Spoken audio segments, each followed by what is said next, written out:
Everyone, in this week 9 lecture video recording, we will discuss the first example for mass transport, in particular diffusion through a stagnant gas film. Let us analyze the diffusion system shown below, in which the liquid A is basically present in the bottom of this tube or container of water.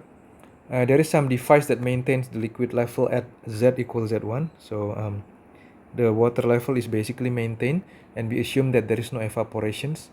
Right at the gas liquid interface, the gas phase concentration of A expressed as small fraction is XA1. So what is we put it in here in the right hand side as the profile of your XA1, and it's gradually decrease to the top of your tube, whereas the XB1 in here also decreases from the gas liquid interface to the top of this liquid container. Okay, the gas phase concentration of A in here, in this particular location at Z equals Z1, is in equilibrium with the liquid. Okay, and this can be approximated by the vapor pressures of A divided by the total pressure, provided that A and B form an ideal gas mixture and that the solubility of gas B in liquid A is negligible. And as a stream of gas mixture AB, on the other hand, with the concentration of XA, they basically flow slowly past the top of the tube to maintain the mole fractions of A at XA2 on the top of the tube. And at this particular location, Z is defined as Z equal Z2. The entire system is kept at constant temperature and pressure. Okay, and then both gases are assumed to be ideal. Okay, this in here we give the descriptions of the system. So basically repeating the description that we discuss, and there will be a net flow of gas upward from the gas liquid interface. So basically A will flow up in here. Okay, and generally we expect that the flow in the middle will be higher than the flow in the surrounding. But in this particular scenario, this effect is neglected, and we assume that there is no dependence of the Z component of the velocity on the radial coordinates. Okay, so no such thing exists in here. Basically we neglect this effect in here. We have seen that this effect is not actually negligible in the momentum transport, for example, that we discussed in the previous example. Now we can try to solve the problem. Okay, at steady state there is a net motion of A away from the interface, and the species B is stationary. Therefore, the molar flux of A is given by setting NBZ equal to 0. So we come with this particular correlations that relates the molar flux of A with respect to the molecular flux and also the convective flux in here. For the convective flux in here, it consists of the contributions from the A and also consists of the contributions from the B. In this particular scenario, this NBZ can be assumed equal to 0. So this can be simplified. NAZ will be equal to minus C dAB dXA over dZ plus XA NAZ. Then we can move that NAZ on the right hand side into the left hand side.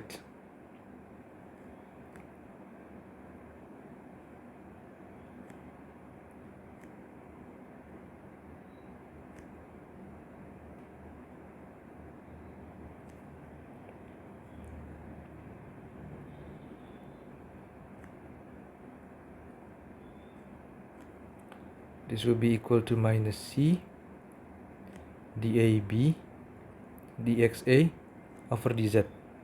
Then we can have an explicit relationship of the molar flux of A in the Z directions as a functions of the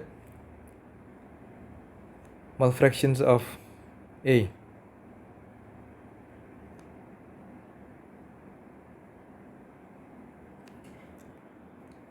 Okay, so this expressions in here has to be derived from the general expressions for the molar flux of A. Now as we get this one, then we can make a shell element balance. The shell element balance is basically made at these particular points. Okay, as you can see in here, we take a shell over this thickness in here with the thickness of delta Z. So we take this shell in here, okay, with the thickness of delta Z, and we make a mass balance, or in here we express it as a molar in terms of moles over an increment delta Z of the column. Okay, so whatever goes in should be equal to whatever goes out. As in here is the surface area of the column, okay, and then this will be NA inspected at Z plus delta Z will be equal to 0.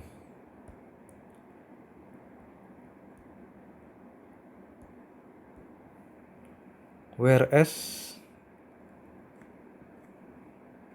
is the cross sectional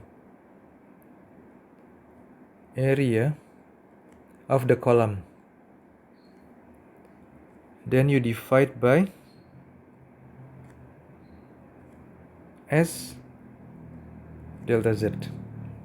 Okay, so in doing so, then you have this minus, or I can put it in the brackets to make it clear, NA Z plus delta Z minus NA Z divided by delta Z equal to 0. And then we take the limit as delta Z approaching 0.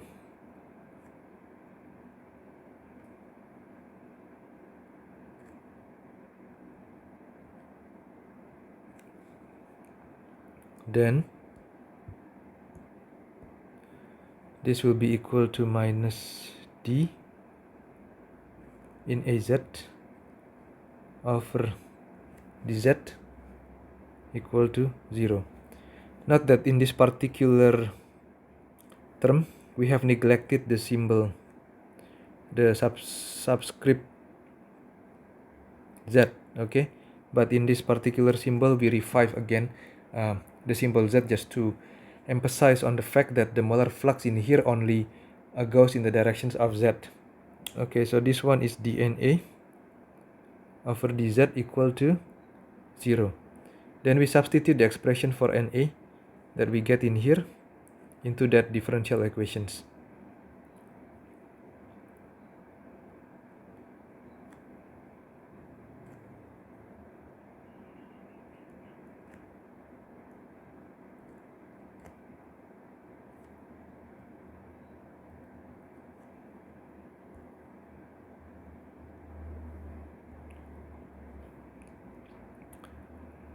D over dZ of the minus C dAB divided by 1 minus XA.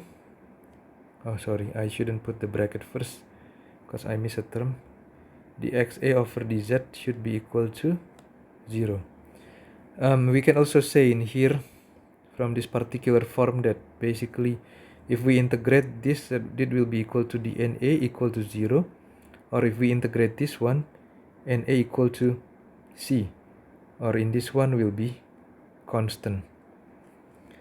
So what our shell element balance particularly show in here is that the molar flux in the z directions is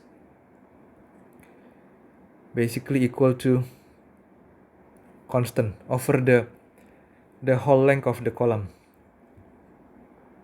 Okay, then what we can do further is that for ideal gas,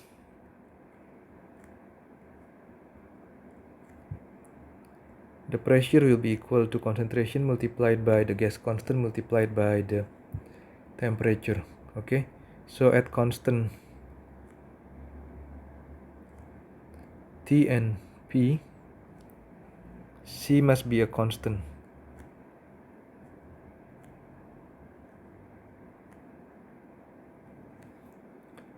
And for gases normally,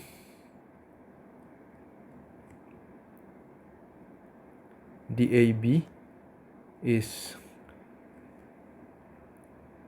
very nearly independent of the composition.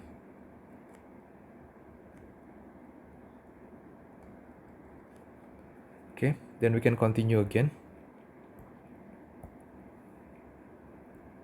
Minus C DAB d over dz 1 over 1 minus xa dxa over dz equals 0. D over dz 1 over 1 minus xa dxa over dz will be equal to 0. Then we can integrate this.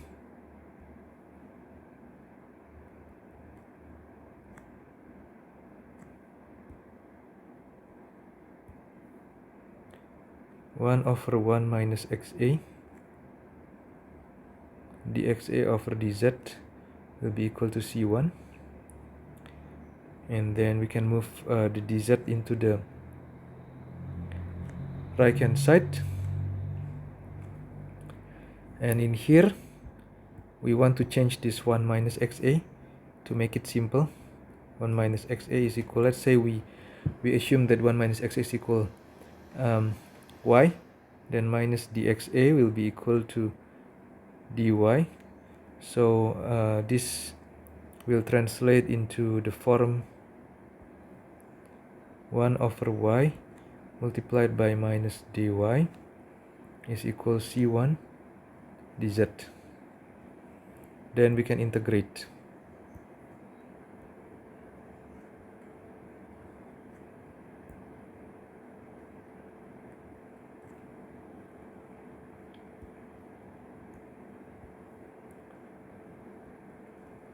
Minus ln y is equal C1z plus C2. Then we go back into the definitions of y. 1 minus xa, C1z plus C2. Okay, now for the sake of mathematical simplification, then we can replace C1 by minus ln K1 and C2 by minus ln K2. Okay, then we get 1 minus ln 1 minus xa is equal minus z ln K1 minus ln K2 minus ln 1 minus xa is equal minus ln K1 z minus ln K2. Note that you need to go back into the rules for the algorithm. Ln xy will be equal to y ln x, so that you know why this becomes this. Okay, then we continue again. Minus ln 1 minus xa will be equal minus ln K1z multiplied by K2. Then what we have to see in here is that this one has the same form with this one. So essentially 1 minus xa will be equal to k1z multiplied by k2. Then we have two boundary conditions in here that we need to find out the two constants that we have in our equations.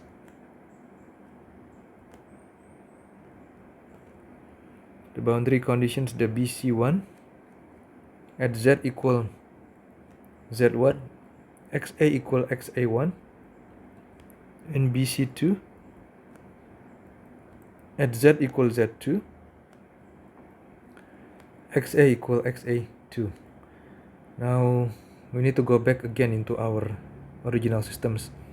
As you can see that at this particular height, it's equal to xa1, and at this particular height, z equals z2, xa is equal xa2. Okay, so we need to inspect that thing again and connect the mathematical expression that we get into the physical situations. If we do so, then we will get from the BC1 1 minus xa1 will be equal k1z1 k2, and then from the BC2 we will get 1 minus xa2 equal k1z2 multiplied by k2. Okay, I stop this part of the video here, and we'll continue in the next video. Thank you for listening.